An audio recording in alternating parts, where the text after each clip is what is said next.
Today I just learned that focus and attentions just relies heavily on availability, like your ability to and uh, focus on a certain task, have a limited space, and every time we focus on a task, it just gets stored in the limited space that we get.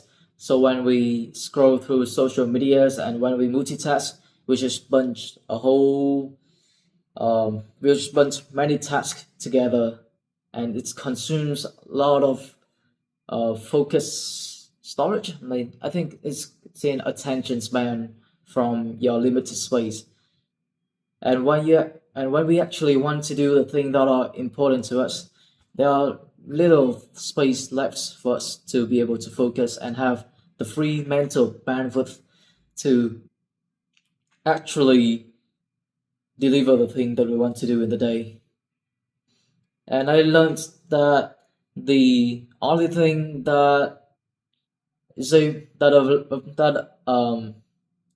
develop the only thing that help us recover um out of storage to out of energy to focus and just put all the thing that we don't want to focus on the day away is by reset our brain through power naps or doing something absolutely boring or just I just watch a video of a guy just staring at the wall and talk about the psychological effects about it, and I think it's pretty interesting. I've known that getting too stimulated through games or social medias does kind of fright your dopamine, kind of fright our dopamine, and it makes lower stimulus tasks boring, like working, studying. It makes them less rewarding and make us feel less motivated. But I've never thought about that in a kind of attention span or a focus thing. So it's really fascinating. Now that's why when I do stuff that require lots of focus, like studying or walking, it does. There are few scenario in the past where I studied a lot and then I just kind of zoned out. Like after study for several hours nonstop, and then I just zoned out. I think that's because of my exhaustion. Like my I think that's yeah, that's my. How do I actually spell that? Actually say that. It's say that I just use up all of my mental energy and my attention spans, mental and focus, mental energy, and I can't really focus anymore. Wait, wait, does that actually mean that focus and attention does have a kind of storage for each stop?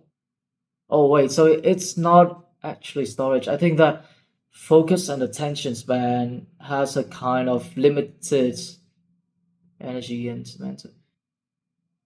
Oh yeah, we have yeah, we certainly have a limited mental energy, and it's called willpower in lots of novel and lots of mention of people. Yeah, we do have lots of limited energy from our physical exertion to mental energy to physical mental energy to well, it is actually interesting. I don't yeah, I'm not really sure.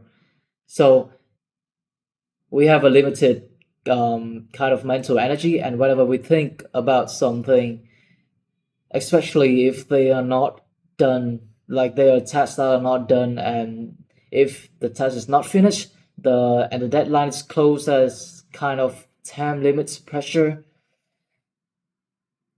it really consumes lots of energy if we don't finish the task at that moment and instead just keep it in the back of our minds when we try to focus on another task. Yes, even if we think about something that's related to us are important to us, and then we try to focus on another thing like study or work on a certain thing. The thing that the the thoughts that we thoughts um, at that moment before still linger in our mind, and we can and it adds up to our mental energy consumption. And my example of studying for several hours straight and then zones out is not really because of my exhaustion of storage. Yeah, my thoughts about storage is just a bad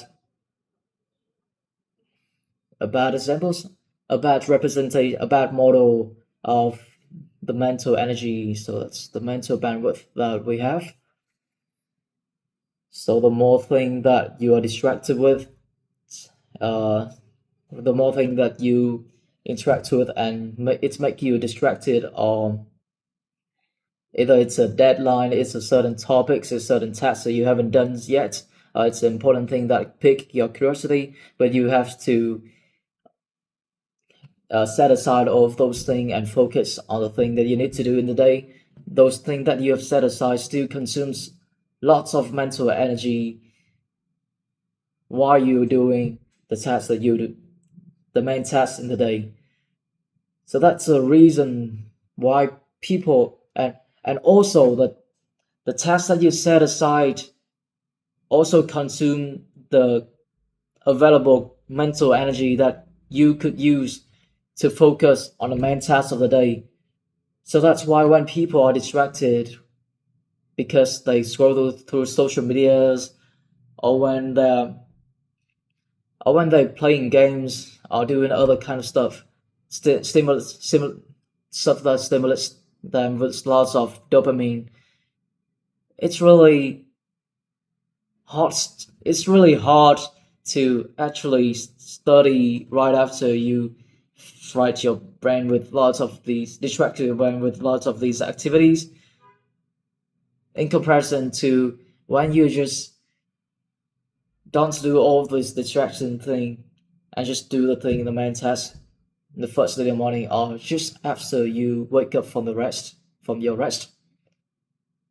So that's actually makes sense now. Like when you only have one thing that you're focusing like your full vision into that, and when you don't have anything around in the back of your mind that distracted you, you can put all of your mental energy into the task and can reach the flow state easier. Easier, e- easier, yeah, easier. Also, the thing that I've learned today is that our men there's a limited kind of energy called our mental energy. It can also be called as, is that really willpower?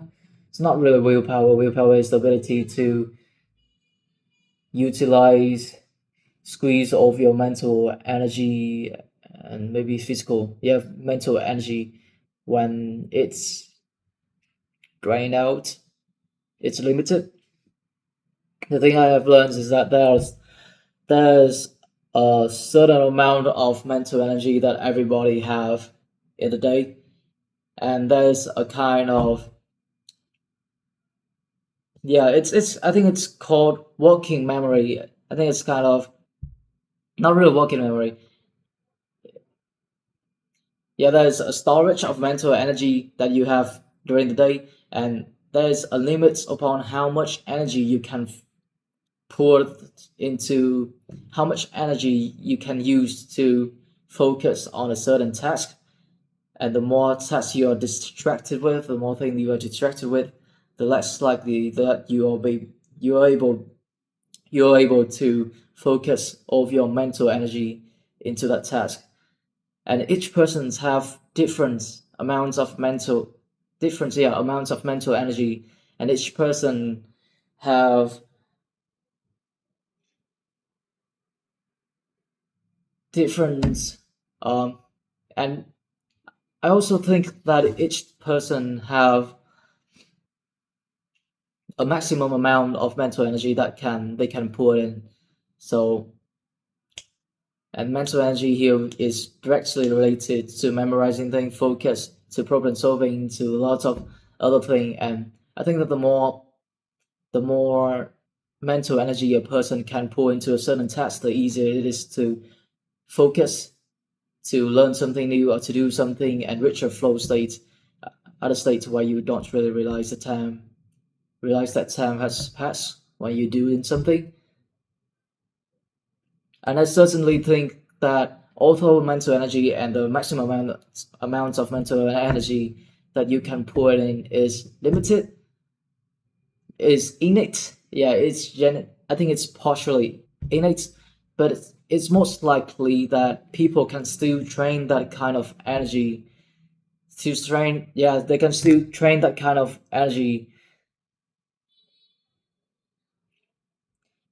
and improve the amount of mental energy that they can focus at a single time, and the storage of mental energy that they can do. I think it's really similar to muscle training.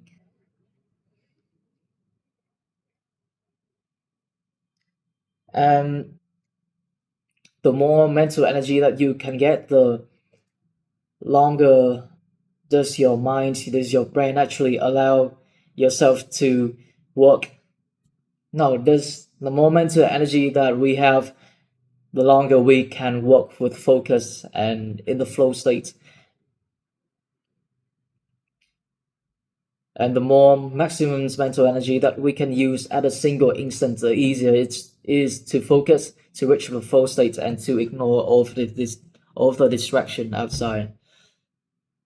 Okay, I'm actually using the Feynman technique right now to just actually set off all my thoughts and the things that I've learned, and it's really worked. It really made things cleared up for me.